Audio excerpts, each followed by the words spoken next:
নমস্কাৰ এণ্ড স্বাগতম জনাইছোঁ আমাৰ অন্য এটি ভিডিঅ'টোত আমি লৈ আহিছোঁ আছাম পুলিচ AB আৰু UB এক্সামৰ বাবে মোষ্ট ইম্পৰ্টেণ্ট 40 কুৱেশ্যন। ইয়াতে থাকিব 20 মাৰ্কছ। আপোনালোকে কিমান মাৰ্কছ কৰিব পাৰিছে ভিডিঅ'টোৰ শেষত কমেণ্টত জনাই যাবলৈ নাপাহৰিব। ভিডিঅ'টোৰ প্ৰথম কুৱেশ্যনটো হ'ব অসমৰ সৰ্ববৃহৎ জিলা কোনখন? অসমৰ আটাইতকৈ ডাঙৰ জিলাখনৰ নাম কি বুলি সুধিছে। ইয়াৰ এনচাৰটো হ'ব option number C Karbi Anglong. Karbi Anglong হ'ল অসমৰ আটাইতকৈ ডাঙৰ জিলা। নেক্সট কুৱেশ্যন ভাৰতীয় সংবিধান কেতিয়া কাৰ্যকৰী হৈছিল? কেতিয়াৰ পৰা ভাৰতীয় সংবিধান কাৰ্যকৰী হৈছিল বুলি সুধিছে। ইয়াৰ এনচাৰটো হ'ব অপশ্যন নম্বৰ বি 26 জানুৱাৰী 1950। 1950 চনৰ 26 জানুৱাৰীৰ পৰা ভাৰতীয় সংবিধান কাৰ্যকৰী হৈছিল। নেক্সট কুৱেশ্যন কাজিৰঙা ৰাষ্ট্ৰীয় উদ্যান কিহৰ বাবে বিখ্যাত? ইয়াৰ এনচাৰটো হ'ব অপশ্যন নম্বৰ চি এশিঙীয়া গড়। কাজিৰঙা নেশ্যনেল পাৰ্ক এশিঙীয়া গড়ৰ বাবে বিখ্যাত। নেক্সট কুৱেশ্যন ভাৰতৰ ৰাষ্ট্ৰীয় সংগীত কোনে ৰচনা কৰিছিল? ভাৰতৰ ৰাষ্ট্ৰীয় সংগীত জন গণ মন কোনে ৰচনা কৰিছিল বুলি সুধিছে। ইয়াৰ এনচাৰটো হ'ব option number B Rabindranath Thakur. Rabindranath ঠাকুৰে ৰাষ্ট্ৰীয় সংগীত ৰচনা কৰিছিল। নেক্সট কুৱেশ্যন ভাৰতৰ প্ৰথম মহিলা প্ৰধানমন্ত্ৰী কোন আছিল? ভাৰতৰ প্ৰথমগৰাকী মহিলা প্ৰধানমন্ত্ৰী কোন আছিল বুলি সুধিছে। ইয়াৰ এনচাৰটো হ'ব option number C Indira Gandhi. Indira Gandhi আছিল ভাৰতৰ প্ৰথমগৰাকী মহিলা প্ৰধানমন্ত্ৰী। নেক্সট কুৱেশ্যন ব্ৰহ্মপুত্ৰ নদী ভাৰতত প্ৰথমে কোনখন ৰাজ্যত প্ৰৱেশ কৰে? ইয়াৰ এনচাৰটো হ'ব option number C Arunachal Pradesh. Brahmaputra নদী আহি ভাৰতৰ অৰুণাচল প্ৰদেশত প্ৰথম প্ৰৱেশ কৰে। নেক্সট কুৱেশ্যন ভাৰতীয় সংবিধানৰ কোনটো অংশত মৌলিক অধিকাৰৰ উল্লেখ আছে? ইয়াৰ এনচাৰটো হ'ব অপশ্যন নম্বৰ বি অংশ 3। ভাৰতীয় সংবিধানৰ অংশ 3ত মৌলিক অধিকাৰৰ উল্লেখ আছে। নেক্সট কুৱেশ্যন অসম চুক্তি কেতিয়া স্বাক্ষৰিত হৈছিল? ইয়াৰ এনচাৰটো হ'ব অপশ্যন নম্বৰ চি 1985। 1985 চনৰ 15 আগষ্টত অসম চুক্তি স্বাক্ষৰিত হৈছিল। নেক্সট কুৱেশ্যন ভাৰতৰ শূন্য ঘণ্টা 0 আৱাৰ কেতিয়াৰ পৰা আৰম্ভ হয়?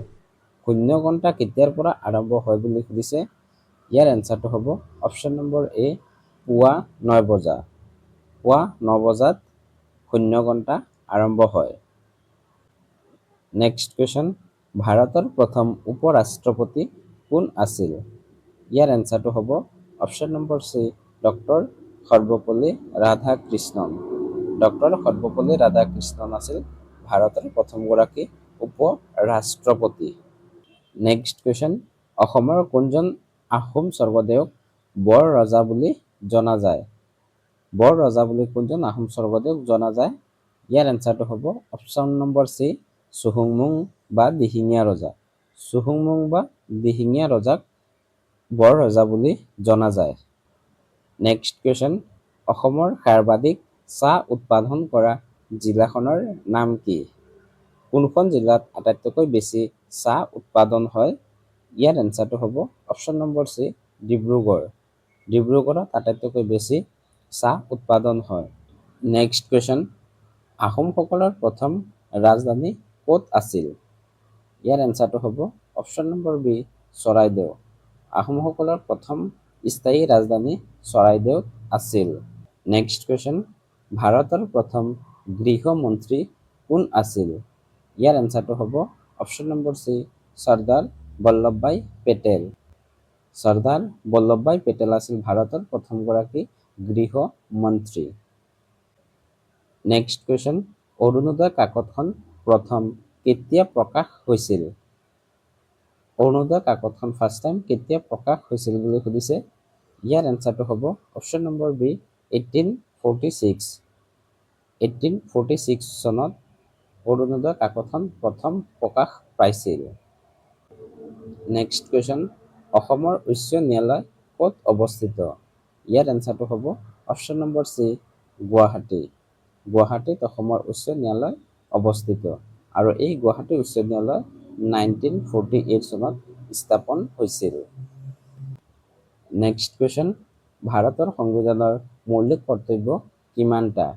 ভাৰতীয় সংবিধানত মৌলিক কৰ্তব্য কিমানটা আছে বুলি সুধিছে। ইয়াৰ ৰাইট এনচাৰটো হ'ব অপশ্যন নম্বৰ বি 11টা। ভাৰতীয় সংবিধানত 11টা মৌলিক কৰ্তব্যৰ বিষয়ে উল্লেখ আছে। নেক্সট কুৱেশ্যন, ভাৰতীয় ৰিজাৰ্ভ বেংক চমুকৈ RBI কেতিয়া স্থাপিত হৈছিল? ৰিজাৰ্ভ বেংক অফ ইণ্ডিয়া কেতিয়া স্থাপন হৈছিল বুলি সুধিছে। ইয়াৰ এনচাৰটো হ'ব অপশ্যন নম্বৰ বি 1935। 1 এপ্ৰিল 1935 চনত ৰিজাৰ্ভ বেংক অফ ইণ্ডিয়া স্থাপন হৈছিল। নেক্সট কুৱেশ্যন, মানাহ ৰাষ্ট্ৰীয় উদ্যান ইউনেস্কো ৱৰ্ল্ড হেৰিটেজ চাইটত কেতিয়া অন্তৰ্ভুক্ত হৈছিল? ইয়াৰ এনচাৰটো হ'ব অপশ্যন নম্বৰ বি 1985। 1985 চনত মানাহ ৰাষ্ট্ৰীয় উদ্যান ৱৰ্ল্ড হেৰিটেজ চাইটৰ অন্তৰ্ভুক্ত হৈছিল। নেক্সট কুৱেশ্যন, ভাৰতৰ সৰ্বোচ্চ ন্যায়ালয় ক'ত অৱস্থিত? সুপ্ৰিম কোৰ্ট অফ ইণ্ডিয়া ক'ত অৱস্থিত বুলি সুধিছে। ইয়াৰ এনচাৰটো হ'ব অপশ্যন নম্বৰ চি নতুন দিল্লী। নতুন দিল্লীত সুপ্ৰিম কোৰ্ট অফ ইণ্ডিয়া অৱস্থিত। নেক্সট কুৱেশ্যন, ভাৰতীয় সংসদৰ উচ্চ সদনৰ নাম কি? ইয়াৰ এনচাৰটো হ'ব অপশ্যন নম্বৰ বি বিধানসভা। ভাৰতীয় সংসদৰ উচ্চ সদনৰ নাম হ'ল বিধানসভা আৰু নিম্ন সদন হ'ল লোকসভা। নেক্সট কুৱেশ্যন, অসমৰ প্ৰথম জ্ঞানপীঠ বঁটা লাভ কৰা সাহিত্যিক কোন? জ্ঞানপীঠ বঁটা বিজয়ী প্ৰথম অসমীয়া কোন আছিল বুলি সুধিছে। ইয়াৰ এনচাৰটো হ'ব option number C Birendra Kumar Bhattacharya.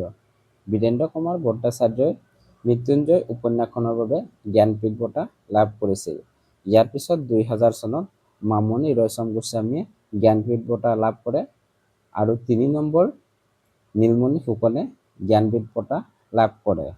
এই তিনিওগৰাকী হ'ল জ্ঞানপীঠ বঁটা লাভ কৰা অসমীয়া। নেক্সট কুৱেশ্যন, ভাৰতৰ সংবিধানৰ খচৰা সমিতিৰ সভাপতি কোন আছিল? ইয়াৰ এনচাৰটো হ'ব option number C doctor BR Ambedkar. Doctor BR Ambedkar আছিল ভাৰতীয় সংবিধানৰ খচৰা সমিতিৰ সভাপতি। নেক্সট কুৱেশ্যন, ভাৰতীয় জাতীয় সংগীত প্ৰথমবাৰ কেতিয়া গোৱা হৈছিল? ভাৰতৰ জাতীয় সংগীত জন গণ মন ফাৰ্ষ্ট টাইম কেতিয়া গোৱা হৈছিল বুলি সুধিছে। ইয়াৰ এনচাৰটো হ'ব অপশ্যন নম্বৰ বি 1911 চনত। 1911 চনত ভাৰতৰ জাতীয় সংগীত ফাৰ্ষ্ট টাইম গোৱা হৈছিল। নেক্সট কুৱেশ্যন, ব্ৰহ্মপুত্ৰ নদী তিব্বতত কি নামেৰে জনা যায়? ইয়াৰ এনচাৰটো হ'ব অপশ্যন নম্বৰ বি চিয়াংপো। চিয়াংপো বুলি ব্ৰহ্মপুত্ৰ নদীক তিব্বতত জনা যায়। নেক্সট কুৱেশ্যন, ভাৰতৰ মৌলিক অধিকাৰ কিমানটা? ভাৰতীয় সংবিধানত কিমানটা মৌলিক অধিকাৰৰ উল্লেখ আছে বুলি সুধিছে। ইয়াৰ এনচাৰটো হ'ব অপশ্যন নম্বৰ বি 6টা। ভাৰতীয় সংবিধানত বৰ্তমান 6টা মৌলিক অধিকাৰৰ বিষয়ে উল্লেখ আছে। নেক্সট কুৱেশ্যন, আহোম সাম্ৰাজ্যৰ প্ৰতিষ্ঠাতা কোন আছিল? ইয়াৰ এনচাৰটো হ'ব option number B Sukaphaa. Sukaphaa আছিল আহোম সাম্ৰাজ্যৰ প্ৰতিষ্ঠাপক আৰু তেখেতে প্ৰথম স্থায়ী ৰাজধানী 1253 খ্ৰীষ্টাব্দত চৰাইদেউত স্থাপন কৰিছিল। নেক্সট কুৱেশ্যন, সংবিধান দিৱস কেতিয়া পালন কৰা হয়? সংবিধান দিৱস কেতিয়া পালন কৰা হয়? ইয়াৰ এনচাৰটো হ'ব অপশ্যন নম্বৰ চি 26 নৱেম্বৰ। 26 নৱেম্বৰত সংবিধান দিৱস পালন কৰা হয়। নেক্সট কুৱেশ্যন, বৰদোৱা সত্ৰ কোনে স্থাপন কৰিছিল? বৰদোৱা সত্ৰ কোনে স্থাপন কৰিছিল বুলি সুধিছে। ইয়াৰ এনচাৰটো হ'ব option number B Srimanta Sankardev. Srimanta শংকৰদেৱে বৰদোৱা সত্ৰ স্থাপন কৰিছিল আৰু এই সত্ৰখনেই আছিল অসমৰ প্ৰথমখন সত্ৰ। ইয়াৰ উপৰিও যদি আপোনালোকে সত্ৰৰ বিষয়ে জানিব বিচাৰে তেতিয়াহ'লে সত্ৰৰ ওপৰত আমি এটি সম্পূৰ্ণ ভিডিঅ' আগবঢ়াইছোঁ। সেই ভিডিঅ'টো যদি আপোনালোকে চোৱা নাই তেতিয়াহ'লে ডেছক্ৰিপশ্যনত ইয়াৰ লিংক দিয়া থাকিব, তাৰ পৰা গৈও সেই ভিডিঅ'টো চাবলৈ নাপাহৰিব। নেক্সট কুৱেশ্যন, অসমে কোন দুটা দেশৰ লগত আন্তঃৰাষ্ট্ৰীয় সীমা ভাগ কৰে? অসমৰ লগত কোন দুটা দেশৰ আন্তঃৰাষ্ট্ৰীয় সীমা লাগিছে বুলি সুধিছে। ইয়াৰ এনচাৰটো হ'ব অপশ্যন নম্বৰ চি, ভূটান আৰু বাংলাদেশ। অসমৰ সীমা ভূটান আৰু বাংলাদেশৰ লগত লাগিছে। নেক্সট কুৱেশ্যন, ভাৰতৰ সৰ্ববৃহৎ নদীদ্বীপ ক'ত অৱস্থিত? ইয়াৰ এনচাৰটো হ'ব অপশ্যন নম্বৰ চি, অসম। অসমত ভাৰতৰ সৰ্ববৃহৎ নদীদ্বীপ মাজুলী অৱস্থিত। নেক্সট কুৱেশ্যন, মানাহ ৰাষ্ট্ৰীয় উদ্যান কোন জিলাত অৱস্থিত? মানাহ ৰাষ্ট্ৰীয় উদ্যানখন কোনখন জিলাত আছে বুলি সুধিছে। ইয়াৰ ৰাইট এনচাৰটো হ'ব অপশ্যন নম্বৰ বি, বাক্সা আৰু চিৰাং। বাক্সা আৰু চিৰাং জিলাত মানাহ নেশ্যনেল পাৰ্ক অৱস্থিত। নেক্সট কুৱেশ্যন, অসমৰ প্ৰথম অসমীয়া চলচ্চিত্ৰখনৰ নাম কি? ইয়াৰ এনচাৰটো হ'ব option number C, Joymoti. Joymoti আছিল প্ৰথম অসমীয়া চলচ্চিত্ৰ আৰু এইখন মুক্তি লাভ হৈছিল 1935 চনত আৰু ইয়াৰ পৰিচালক আছিল জ্যোতিপ্ৰসাদ আগৰৱালা। নেক্সট কুৱেশ্যন, অসমৰ চাহ উদ্যোগৰ আৰম্ভণি কেতিয়া হৈছিল? ইয়াৰ এনচাৰটো হ'ব অপশ্যন নম্বৰ চি, 1837 চনত। 1837 চনত অসমৰ প্ৰথম চাহ উদ্যোগ স্থাপন হৈছিল। নেক্সট কুৱেশ্যন, অসমৰ কোনখন জিলাত ডিগবৈ তেল শোধনাগাৰ অৱস্থিত? ডিগবৈ তেল শোধনাগাৰ কোন জিলাত আছে বুলি সুধিছে। ইয়াৰ এনচাৰটো হ'ব option number B, Tinsukia. Tinsukia জিলাত ভাৰতৰ বা এছিয়াৰ প্ৰথমটো তেল শোধনাগাৰ ডিগবৈ অৱস্থিত আৰু এই তেল শোধনাগাৰটো 1901 চনত স্থাপন হৈছিল। নেক্সট কুৱেশ্যন, অসমৰ কোনখন নদী ব্ৰহ্মপুত্ৰৰ আটাইতকৈ দীঘল উপনদী? ইয়াৰ এনচাৰটো হ'ব option number C, Subansiri. Subansiri হ'ল ব্ৰহ্মপুত্ৰ নদীৰ আটাইতকৈ দীঘল উপনদী। Next question, India wins freedom গ্ৰন্থখন কোনে লিখিছিল? ইয়াৰ এনচাৰটো হ'ব option number C, Maulana Abul Kalam Azad. Maulana Abul Kalam আজাদে ইণ্ডিয়া উইন্স ফ্ৰীডম গ্ৰন্থখন ৰচনা কৰিছিল। নেক্সট কুৱেশ্যন, আহোম সাম্ৰাজ্যৰ শেষৰজন স্বৰ্গদেউ কোন আছিল? ইয়াৰ এনচাৰটো হ'ব অপশ্যন নম্বৰ বি, পুৰন্দৰ সিংহ। পুৰন্দৰ সিংহ আছিল আহোম সাম্ৰাজ্যৰ শেষৰজন স্বৰ্গদেউ। নেক্সট কুৱেশ্যন, অসমৰ কোনখন অভয়াৰণ্য সোণালী বান্দৰৰ বাবে বিখ্যাত? ইয়াৰ এনচাৰটো হ'ব অপশ্যন নম্বৰ চি, চক্ৰশিলা। চক্ৰশিলা অভয়াৰণ্য সোণালী বান্দৰৰ বাবে বিখ্যাত। এই ভিডিঅ'টোত আমি এতিয়া চালোঁ 40টা কুৱেশ্যন, য'ত 20 মাৰ্ক আছিল। এই 20 মাৰ্কৰ ভিতৰত আপোনালোকে কিমান মাৰ্ক কৰিব পাৰিছে আপোনালোকৰ স্ক'ৰটো কমেণ্টত জনাই যাবলৈ নাপাহৰিব। লগতে কুৱেশ্যনখিনি যদি কিবা ভুল হয় সেই ভুলটো আপোনালোকে কমেণ্টত আঙুলিয়াই দিব। এনেধৰণৰ আৰু নতুন নতুন ভিডিঅ' পাই থাকিবলৈ আমাৰ চেনেলটো ছাবস্ক্ৰাইব কৰি যাবলৈ নাপাহৰিব। ভিডিঅ'টো শেষলৈ চোৱাৰ বাবে ধন্যবাদ। জয় আই অসম।